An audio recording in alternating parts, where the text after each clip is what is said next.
रामकृष्ण हरी मंडळी, आजच्या व्हिडिओमध्ये सर्वांचं स्वागत आहे। मी माऊली नरवाडे तुमचं सर्वांचं स्वागत करतो बळीराजा न्यूज या यूट्यूब चॅनलवर। आणि सर्वांना आजचा जो व्हिडिओ आहे हा खूप पॉवरफुल होणार आहे आणि सर्वांनी हा ध्यानपूर्वक ऐकायचा आहे। आता खूप शेतकऱ्याला आता एकच माहिती करून घ्यायचे की जो आहे हा जो PM किसानचा आणि नमो शेतकरीचा हप्ता आहे हा कधी येणार आहे। खूप उत्सुकतेने वाट बघत आहात, कारण की खूप दिवस झाले आता हप्ता जी येण्याची दिवस जे आहेत ते आलेले आहेत आणि अजून सुद्धा हप्ता आलेला नाही। तर याच्यामध्ये तुमच्यासाठी खूप आनंदाची बातमी घेऊन आलेलो आहे। जो आज हा व्यक्ती व्हिडिओ बघत आहे त्यांना सर्व गोष्टी क्लिअर होऊन जातात की आपल्याला हप्ता कधी येणार आहे आणि हप्ता कशामुळे आले नाही आणि हप्ता हा किती तारखेला येणार आहे, किती वाजता येणार आहे, हा संपूर्ण तुम्हाला माहिती आज मी या व्हिडिओमध्ये सांगणार। तर व्हिडिओ आवडला असला तर तुम्ही सर्वांनी हा व्हिडिओ शेअर करायचा जास्तीत जास्त। तर चला व्हिडिओला सुरुवात करूया। तर सर्वांना माहीत आहे की आता PM किसान आणि नमो शेतकरी जो हप्ते आहेत हे 2 हप्ते आता आपल्याला पडणार आहेत।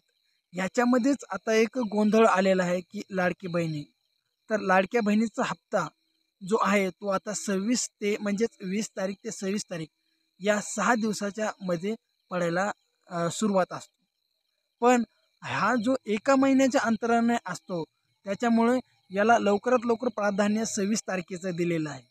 पण आता खूप शेतकऱ्याचे अशा प्रश्न आहेत की आता तुम्ही हे लाडक्या बहिणीचे पैसे टाकत आहात, पण आमचं काय झालं? आमचे जो लाडक्या बहिणीचे जे जसे तुम्ही 1,500 रुपये टाकताय तसं आमचं काय झालं? तुम्ही आम्हाला 6,000 रुपये देण्याचे जी मोबदला देलता त्याचं काय झालं? त्याचं तुम्ही आम्हाला कधी देणार आहात? हा खूप प्रश्न जो आहे तो आता सध्या सोशल मीडियावर गाजत आहे। तर याच प्रश्नाचं उत्तर घेऊन मी आज तुमच्यासाठी आलेलो आहे। याच गोष्टीवर तुम्हाला आज मी तुम्हाला बोलणार आहे की तुमचा हप्ता हा कधी येणार आहे आणि तुम्ही काय केल्यानं तुम्हाला हप्ता लवकरात लवकर भेटेल। तर ही माहिती तुम्हाला संपूर्ण या व्हिडिओमध्ये कळणार आहे, त्यामुळे व्हिडिओ ध्यानपूर्वक ऐका आणि लक्ष देऊन ऐका। तर बघा, सगळ्याला माहीत आहे की मागेला जो 18वा हप्ता आहे तो सर्वांना भेटलेला आहे आणि ज्यांना भेटलेला नाही आहे त्यांच्यासाठी सुद्धा लवकरात लवकर त्यांना या हप्त्यामध्ये भेटून जाईल। कारण की काही काही शेतकरी असे आहेत त्यांना पहिल्यापासून एकही हप्ता भेटला नाही। काही काही शेतकऱ्याचे हप्ते आदमधातच बंद झाले। काही काही शेतकरी खूप टेन्शनमध्ये आहेत की आमचे चालू तुम्ही हप्ते बंद कसं काय नाही, बंद कसं काय केले। तर याच्याविषयी सुद्धा तुम्हाला माहिती सांगणार आहे मी आज। ध्यानपूर्वक ऐका मी काय सांगतोय तर। याचं एक मोठं कारण आहे की तुमचे हप्ते चालू असताना सुद्धा बंद पडले। याचं एक खूप मोठं कारण आहे ते की प्रत्येक शेतकऱ्याला या महत्त्वाच्या 4 गोष्टी सांगतो। ह्या जर तुमच्या क्लिअर असतील शेतकऱ्यांना तर तुमचा हप्ता कोणीच रोखू शकत नाही। पण याच्यामध्ये जर तुमचा काही प्रॉब्लेम असेल तर तुम्हाला हा सुद्धा हप्ता तुम्हाला भेटणार नाही। तर बघा त्या कोणती गोष्टी आहेत या व्हिडिओमध्ये तुम्हाला संपूर्ण सांगतोय। बघा, पहिली गोष्ट म्हणजे तुमच्या बँकेचं DBT नसणं।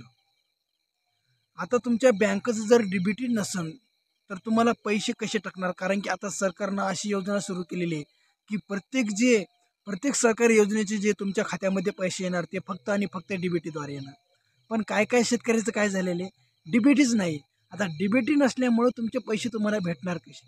ही खूप मोठी गोष्ट अडचण झालेली आहे। आता दुसरी गोष्ट आहे अपात्र। आता काय मला तर असं कळन की आता काय बोलावून काय मला काय कळत नाही।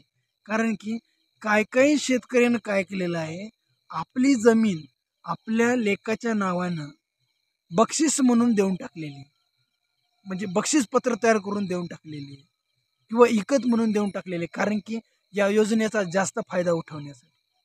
त्याच्यामुळे तुमचा फायदा तर झाला नाही, पण शेतकऱ्यांना तुम्ही खूप मोठं चुकीचं वातावरण करून ठेवलेलं आहे।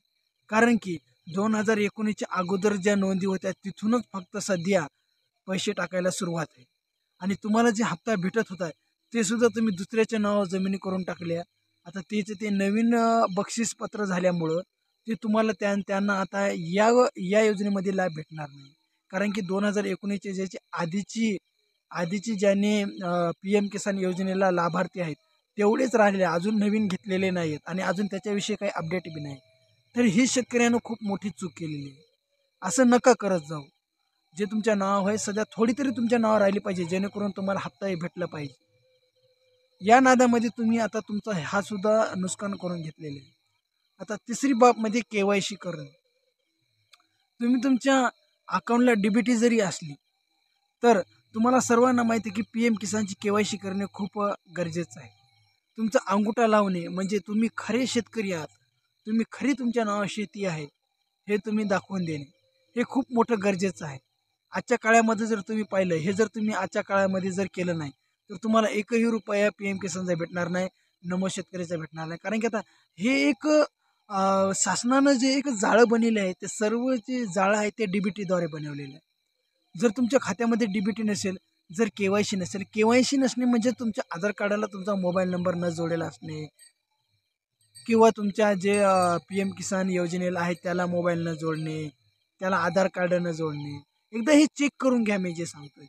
आता हे सगळ्या गोष्टी जरी केल्या असल्या, तर त्याच्यामध्ये अजून एक खूप मोठा प्रॉब्लेम येणार. आता काय झालेलं आहे सर्वांचं काय शेतकऱ्याचं मी खूप जणांचं पाहिलं, माझ्याकडे खूप कंप्लेन आल्या, की आमचं जे नाव आहे, जे आम्ही PM किसानला दिलेलं होतं, त्या नावामध्ये आणि आमच्या बँक खात्याच्या नावामध्ये आणि आमच्या आधार कार्डाच्या नावामध्ये बदल आहे. ही एक मोठी बाब आहे आणि ही बाब जर तुम्ही काढून टाकली नाही, तुम्हाला या 4 बाबी कोणत्या? KYC करणे, डेबिटी तुमचं नसणे किंवा तुम्ही तुमचे बक्षीसपत्र म्हणून दुसऱ्याच्या नावावर जमिनी करणे आणि ही चौथी बाब म्हणजे तुमचं नाव बरोबर नसणे. आता खूप अपडेट काय-काय ताईंना काय-काय शेतकऱ्यांना काय-काय ताईंना ज्याच्या नावावर शेती आहे, काय-काय शेतकऱ्यांना काय केलेलं आहे, की आपला जो नाव आहे, ते संपूर्ण नाव आता बरोबर टाकलेलं आहे आणि आता अपडेट करताच काय झालेलं आहे, की ते नावामध्ये चूक झालेली आहे. तर त्याच्यामुळं त्यांना सुद्धा सांगतोय शेतकरी मित्रांनो, तुम्हाला आता भेटणार नाही कारण की तुम्ही ही चूक करणे ही खूप मोठी बाब झालेली आहे. तर या 4 चुका तुम्ही सुधारून घेणे लवकरात लवकर आवश्यक आहे. तुमच्या जवळच्या CSC सेंट्रल ऑनलाईन सेतूवर जाऊन तुम्ही हे चुका बरोबर करून घ्या. कारण की आता तुम्हाला सर्व ध्यानपूर्वक ऐका. तुम्हाला मी तारीख सांगतोय, ज्याचं की तुम्हाला संपूर्ण जे आतापर्यंत हा व्हिडिओ तुम्ही म्हणसाल की हा व्हिडिओ कोणता होता आणि तुम्ही काय माहिती सांगताय. तर सर्वांना सांगतोय 23 ते 26 फेब्रुवारी हाच महिना 23 ते 26 फेब्रुवारी या 3 दिवसामध्ये तुम्हाला PM किसान आणि नमो शेतकरीचे 2-2 हजार रुपये, 4,000 रुपये तुमच्या खात्यामध्ये पडायला सुरुवात होणार आहे. या 3 दिवसामध्ये तुम्हाला कधीही मेसेज येऊ शकतो. ही खूप आनंदाची गोष्ट आहे आणि हे पैसे तुम्ही शेतीच्या कामासाठी लावसाल, ही खूप माझी इच्छा आहे. कारण की कोणतीही शासनाच्या कोणत्याही योजना असो, त्याच्यावर तुम्हाला पैसे भेटत असतात. हे तुमच्या ज्या मूलभूत गरजा आहेत, हे भागवण्यासाठी करत जा. उगाच बिनकामी खर्चामध्ये हा पैसा वाया घालवू नका. शेतकरी मित्रांनो, कारण की आपल्याला सर्वांना माहीत आहे की आता कसं झालेलं आहे, महागाई खूप वाढलेली आहे. त्यामुळं महागाईवर तुम्हाला जर व्हिडिओ पाहिजे असेल, तर तुम्ही कमेंटमध्ये लवकर सांगू शकता आणि PM किसान आणि नमो शेतकरी यांच्याविषयी काही अडचणी असल्या ते सुद्धा सांगू शकता. तर सर्वांना आता कळलं असेल, अजून एकदा सांगतोय 23 ते 26 फेब्रुवारीमध्ये तुम्हाला PM किसान आणि नमो शेतकरीचे 4,000 तुमच्या खात्यामध्ये पडणार आहे. तर आजचा व्हिडिओ कसा वाटला हे सुद्धा सर्वांनी सांगितले आहे. सर्वांना माहिती समजली का नाही हे सुद्धा सांगायचे आहे आणि जर काही समज नसलं तर तुम्ही सांगू शकता. तर भेटूया पुढच्या व्हिडिओमध्ये. तोपर्यंत मी माऊली नरवडे सर्वांचे आभार मानतो आजचा व्हिडिओ पाहिला म्हणून. तर भेटूया पुढच्या व्हिडिओमध्ये. तोपर्यंत जय श्रीराम, जय किसान, जय जवान, जय महाराष्ट्र.